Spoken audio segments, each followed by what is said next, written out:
अनुरोध गरेँ मादक पदार्थ सेवन गरेर कहिले पनि सवारी साधन नचलाउनुहोस्। र आज एउटा तपाईँहरूलाई मैले वार्ता गर्न लाउँछु, आजका मितिदेखि मैले मादक पदार्थ सेवन गरेर सवारी साधन चलाउनु छैन भनेर हात उठाउनुहोस् त सबैजनाले। आजका मितिदेखि कहिले मैले मादक पदार्थ सेवन गर्दिनँ भनेर हात उठाउनुहोस् र गर्दा पनि नगर्नुहोस्, किनकि मादक पदार्थ सेवन गरेर सवारी साधन चलाउँदा धेरै ठुला दुर्घटना भएका छन्, धेरै धनजनको क्षति भएको छ।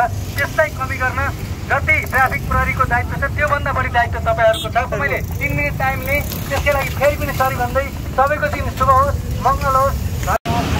पछि गर्छ नि त्यहीँबाट भइहाल्छ।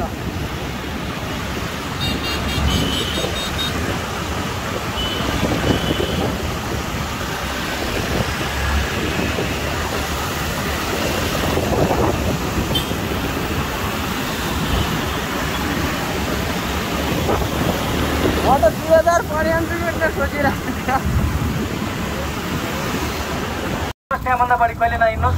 हाइवेमा ओभरटेक गर्नुहुन्छ, अगाडिको गाडी र पछाडिको गाडीको डिस्टेन्स हेरेर आफू 17 मिटरको डिस्टेन्समा अगाडि जाँदाखेरि पनि मैले क्रस गरेर जाने सवारी साधनलाई मैले क्रस गरेर मेरो लेनमा पुनः जान सक्छु र पछाडिबाट आउने सवारी साधनले पनि मलाई कुनै दुर्घटना गराउन सक्दैन भन्ने यकिन भइसकेपछि मात्र साइड लाइट बालेर दायाँ साइडबाट ओभरटेक गर्नुहोस्। ठाउँ-ठाउँमा जेब्रा क्रसिङ छ, जेब्रा क्रसिङ पैदल यात्रीलाई बाटो काट्नको लागि बनाएको हो, पैदल यात्रीलाई बाटो काट्न दिएर मात्र अगाडि बढ्नुहोस्।